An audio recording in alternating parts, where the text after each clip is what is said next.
ক্ষেতের সবজি খেয়েছে ছাগল। সেই অভিযোগকে কেন্দ্র করে শুরু হয় বেদম মারপিট।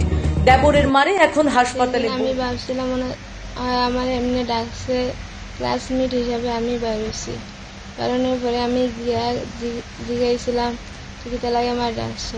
আমার এরপরে হয়েছে খালকে তোমরা ছাগলে আমরা এখানে উড়ি গাছ হয়েছে।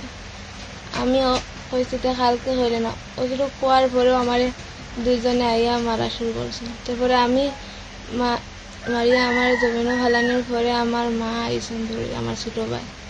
তারপরে আমি আর হইতে হয়। আমার কাকা দুইজন। কি নাম? একজনের নাম নিজামুদ্দিন, আর একজনের নাম বশরুদ্দিন। জানা গেছে দেবরের মারে আশঙ্কাজনক বৌদি ও কন্যা। অসহায় পরিবার অবশেষে গ্রাম ছেড়ে পালিয়ে বাঁচল।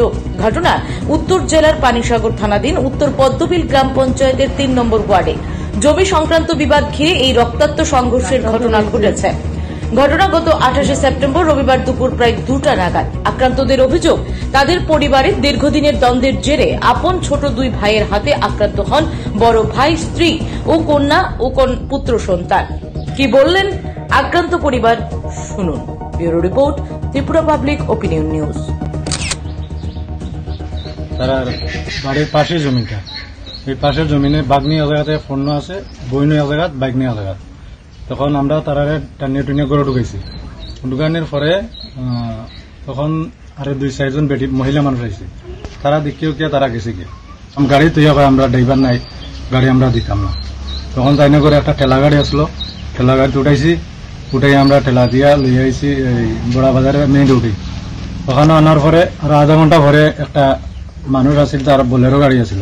সে দেখছে, দেখার পরে বোলেরো গাড়িটা হেবার করিয়ে আনছে। আনার পরে বোলেরো গাড়ি দিয়ে আমরা উস্তাকালী নাকিতা হসপিটালের নাম কিতা উস্তাকালী, ওখানে লইয়া গেছি। ওখানে লইয়া যাইবার আগে পানিসাগরে থানা আইছে। আইয়া তারা ভিডিও করছে, জিকাইছে কেমনে কিতা আছে বিষয়। তারা এখানে গেছে, আমরা রুগী লিয়ে এখানে গেছি। এখানে যাওয়ার পরে ব্যান্ডেজ দিছে 10টা না 11টার মতো সিলাই উলিয়ে দিছে। এখান থেকে আধা ঘন্টা রাখছে। রাখার পরে আমরা রেফার করছে ধর্মনগর। ধর্মনগর 2-1 দিন রাখছে, 2 দিন 1 দিন 1 রাত ওইরকম রাখছে। রাখার পরে আমরা এখানে আরো লোক গেছে, মানে যে মারছে তারার ভাই, তারা গেছে, তারা ভাই বাতিজা গেছে। যাওয়ার পরে এখানে গিয়া তারা কিতা করছে জানি না, রোগী সুস্থ হয়েছে না, ডাক্তার এখান থেকে তারা ছুটি দিলাইছে। তখন আমরা দেখলাম আমরা রোগী তো এখনো দাঁড়াইতে পারে না, আপনারা যে ছুটি দিলাইছেন কোন কারণটা আমরা একটু বুঝতে চাই।